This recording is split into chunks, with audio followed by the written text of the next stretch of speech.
Good morning সকলোলৈকে। আজি শংকৰদেৱৰ তিথি আৰু মহাবিদ্যালয় বন্ধ আছে।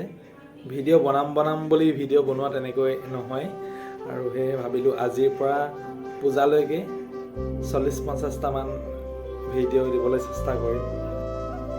আজি ডে 1 আৰু ৰাতিপুৱা শুই উঠি গা পা ধুই চাকি জ্বলাই ধূপ জ্বলাই ল'লোঁ আৰু চাহ একাপ খাই ল'লোঁ। ঘৰৰ পৰা ফোন আহিছে, মায়ে দেউতাৰ হাতত মাংস দি পঠিয়াইছে, ভাত খাব লাগিব। গতিকে অকণমান সময় ৰৈ দিম, দেউতা আহি পাই মানে তেতিয়া ভাত বনালেও হ'ব। আৰু এতিয়া নিজৰ কাম অলপ কৰি লওঁ। মায়ে কৈছে যে অলপ ৰুটি এখনকে বনাই খাই লওঁ, আৰু মই তাকে বনাই খাব লাগিব। আৰু মোৰ বহুত লিখিব আছে, মই তাকে অলপ লিখা মেলা কৰি লওঁ, আপোনালোকক দেখাই দিম। এইফালে মই অলপ লিখা মেলা কৰি ল'লোঁ আৰু অলপ মানে মোৰ বহুত বেছিয়ে লিখিবলগীয়া আছিলে। যিমানখিনি পাৰিছোঁ লিখিব চেষ্টা কৰিছোঁ আৰু এইবিলাক থৈ গ'লে নহ'ব। তাৰপাছতে মোৰ ভোক লাগিলে আৰু ভোক লগাৰ লগে বনাবতো লাগিবই। মই সেইবাবে ভাবিলোঁ কি ৰুটি বনাওঁ, আৰু এইফালে ৰুটি বনাবলৈ প্ৰথমে পানী গৰম কৰি ল'লোঁ। এইফালে ফিল্টাৰৰ পৰা পানী উলিয়াই গেছত পানীখিনি গৰম কৰি লৈছোঁ আৰু ধুনীয়াকৈ এইফালে মই ৰুটিৰ কাৰণে মই আটা উলিয়াই লৈছোঁ।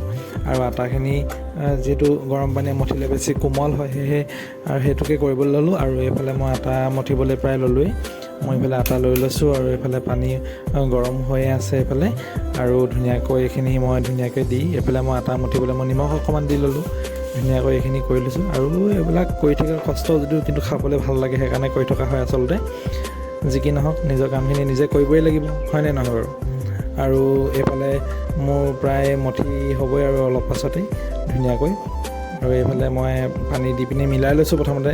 এনেকৈ কৰি ল'লে বস্তুটো কোমল হয়, খাবলৈ খুব ভাল লাগে পিছত। তাৰপাছত মোৰ এইফালে মই অকণমান মঠি আছোঁ, নিজে চাই আছোঁ কি হৈছে কি নাই হোৱা। আৰু এনেকৈ মই নিজৰ কামখিনি কৰি লৈছোঁ।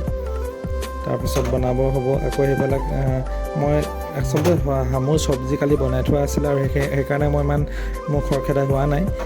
যিহেতু এইখিনি বস্তু ৰেডি হৈ থাকিলে এইখিনিলে মোৰ এটা সময় বাচি যায়। আৰু এনেকৈ মোৰ আটাখিনি মঠি হৈ গ'ল। তাৰপাছত মই এখন এখনকৈ বেলিম বুলি ল'লোঁ, আৰু এইফালে মই যিখন আটা বেলনাখন তলতে থৈ ল'লোঁ আৰু এনেকৈ বেলিম বুলি ল'লোঁ। ধুনীয়াকৈ 3খনমান বনাইছোঁ। মোৰ ইমান ভাল চাইজ নহয় যদিও মই নিজৰ বাবে মোৰ সুবিধা হয় খাবৰ কাৰণে, আৰু খুব খন্তেককৈ বেলাৰ দৰে হৈছে, ভিডিঅ'টো স্পীড কৰি দিয়া হৈছে। এনেকৈ বনালোঁ, বনাই মেলি খাবলৈ বুলি ল'লোঁ। মোৰ প্ৰায় বেলি হৈয়ে গ'ল। এইফালে মই গেছত কেৰাহী পাতি ল'লোঁ আৰু ৰুটি এখন কৰি বনাই গৈ আছোঁ। অকণমান ৰিফাইন দি দিছোঁ, বেছি শুকান হ'লেও খাই বেয়া লাগে, সেইকাৰণে অকণ কোমল কৰি লৈছোঁ। আৰু এইফালে মোৰ চব্জি অলৰেডি হৈয়ে আছিলে, মই সেইকাৰণে বেছি খৰখেদা কৰিবলগীয়া নহ'ল। আৰু মোৰ এইফালে অন্য এখন ৰুটি দি ল'লোঁ, আৰু এখনো প্ৰায় স্পীডত হৈয়ে যাব এতিয়া, বেছি দেৰি নালাগে, কুইক হৈ যায়। এইফালে কণী এটাও লৈ লৈছিলোঁ, আচলতে সেইটো খোৱা নহ'ল, দেখুৱাহে হ'ল। তাৰপাছতেই মোৰ বনাই মেলি আজৰি হৈ গ'লোঁ। মই এতিয়া সেই নিজৰ খাবৰ বাবে মই বস্তুখিনি লৈ আহিছোঁ আৰু খাই লওঁ, আপোনালোকে চাই থাকক। আৰু খাই কিন্তু ভাল লাগিছে, সেইটো কথা ক'বই লাগিব। আৰু ইয়াত দেখাই দিছোঁ কি কি আছিলে। এইবিলাক কালি মোৰ কণী দমৰ চব্জি অকণমান আছিলে আৰু কিবাকিবি ভাজি আছিলে, এনেকৈ লগতে দি দিলোঁ গোটেইখিনি। আৰু এয়া মই খাবলৈ বুলি বহিলোঁ। আজিলৈ ইমানেই, চাই থাকক, বাই বাই, থেংক ইউ।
আশা কৰোঁ সকলোৱে সহায় সহযোগিতা আগবঢ়াব আৰু চেনেলটোত মৰম দিব।